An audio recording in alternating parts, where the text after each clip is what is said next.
Today, we have an expert guest on Congress, Representative Brennan Boyle from Pennsylvania, who is the House Budget Committee ranking member for the Democrats. Welcome, Congressman Boyle. Yeah, great to be back with you. Okay, so I have to ask you, how toxic on a scale of 1 to 10 is your workplace? It would definitely be one of the more toxic places. But, that said, though, I feel pretty energized by what's going on. I mean, the Republicans just passed, and this is not an exaggeration, by the numbers, the single most unpopular major piece of legislation of our lifetime. So I feel really blessed to be in a position to help lead the fight on our side to inform people that 15 million people are going to lose their health care. Tens of millions more are going to see dramatic premium rises. And those are going to start pretty quickly. And it's all, make no mistake about it, a result of the bill that they just passed. And why? In order to subsidize tax cuts that mostly go to the very rich. What I find interesting about that is when we're talking about the budget bill, which you have been a staunch supporter against, Mike Johnson, 40% of his constituents are going to be affected by this bill. And now he's shutting down the government. So at what point do these Republican Trump acolytes, do they fear their constituency more than Donald Trump? Or does that ever happen? Yeah, by the way, Mike Johnson from Louisiana is from the state with the highest Medicaid population in the nation. But just to be clear, all of the healthcare losses that I referenced, over 15 million Americans will lose their healthcare. About 10 of that is due to the Medicaid cuts. Another 5 million who are currently on one of the ACA exchanges or Obamacare, they will also lose their health care. And again, tens of millions more will be paying far more double-digit increases in their health care costs as a result of this legislation. I know you and your co-host are in Oklahoma. Yeah. That's one of the states that is about to suffer hospital closures. Mm-hmm. They will disproportionately impact rural areas. So to answer your question, though, this doesn't really seem to scare Republicans as much as Donald Trump scares them. And I think it will take next November and deep losses at the ballot box before they realize they really need to actually reckon with what they've done and the unpopularity of it. For now, they just listen to Donald Trump. And even though all of them cry crocodile tears about deficit and debt, they just voted for a bill in addition to the healthcare cuts, also adds trillions more to our national debt, the biggest increase in our national debt in American history, a result of this legislation. Well, it's interesting because I saw new polling out that Trump's underwater on all the issues. You referenced his bill is the single most unpopular piece of legislation, but where everybody coincides in terms of Trump's disapproval rating is on Epstein and not releasing the files. And correct me if I'm wrong, but Mike Johnson could subpoena those files today if he wanted to. Is that correct? Yeah, that's right. I mean, there are a number of committee chairs who have the power of subpoena and would be able to do that.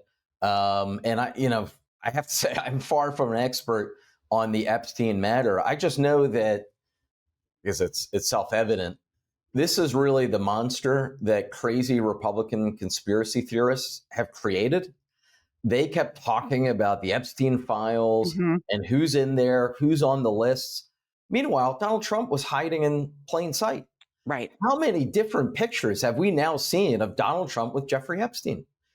Well, unfortunately, the media didn't fully report this matter really until the last couple of weeks, just how close they were. Apparently there was once a party thrown and the only two male guests were Donald Trump and Jeffrey Epstein. This is... I have to say, while I was always skeptical of some of the Epstein conspiracies, the fact the other side always projects onto others what they themselves are guilty of is truly remarkable. And this is a great example of it. Well, what's interesting about the whole thing to me is, like you said, he has been stoking the MAGA fire about Epstein for years. And now he's saying, oh, it has nothing to do with me. But going back to Ghislaine Maxwell, In her trial, public documents show Trump was on the plane, Trump was calling.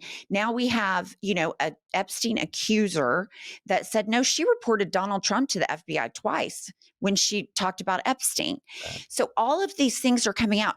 He had sex with a porn star when his wife was at home. He had an affair with a Playboy bunny while his wife was at home, both times with the baby. So I don't know why this is so shocking to people, Right. but to me, the cover up. So you have all of these documents. There is no list. There is a list. There is no list. There is a list. Are there rumors circulating in DC about the damage that this could do to Donald Trump personally? Or is that just, everybody just assumes that? Yeah. So first, I just want to underscore one of the points you made. We already know, it is a confirmed, admitted fact. Donald Trump was off cheating on his third wife while she was home having just given birth with their child. He was off with a porn star having sex with her and then paid her over $100,000 to keep it quiet. The real crime there, of course, is she was dramatically underpaid. So that is just one of the numerous things we know already confirmed in public. So just imagine what we don't know. There are Right. a lot of rumors going on right now on Capitol Hill. And I'll say this, if there was nothing in those Epstein files, they would have been released already. They would have been released on the first day. There is a reason he is fighting so hard and against his own MAGA base, who for the first time actually seems to be somewhat breaking with him because they realize finally, after all of this time, they realize they've been conned. Right. And does he have to get congressional approval to give aid to these farmers? Because now we're seeing all these bankruptcies and farms and tariffs. Foreign countries aren't buying farm products, USAID cuts. So does he have to get legislative approval to provide farm aid? It would depend on what shape or form the aid would take.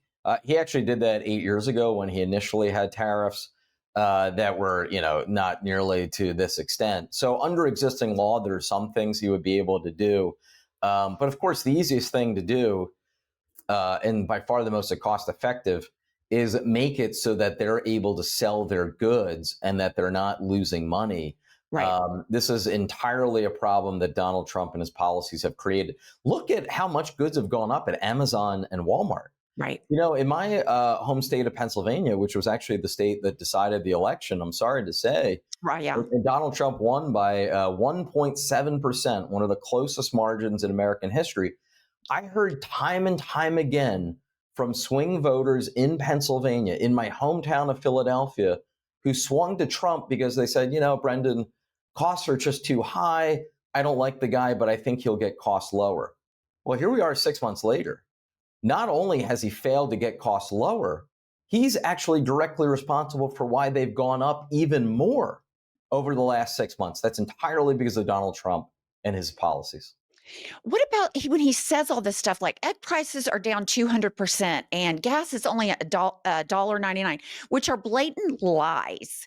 Yeah. Is there any talk of the 25th Amendment? Like I see him speak and I think he's completely oblivious to reality. He goes on Truth Social. He's totally unhinged.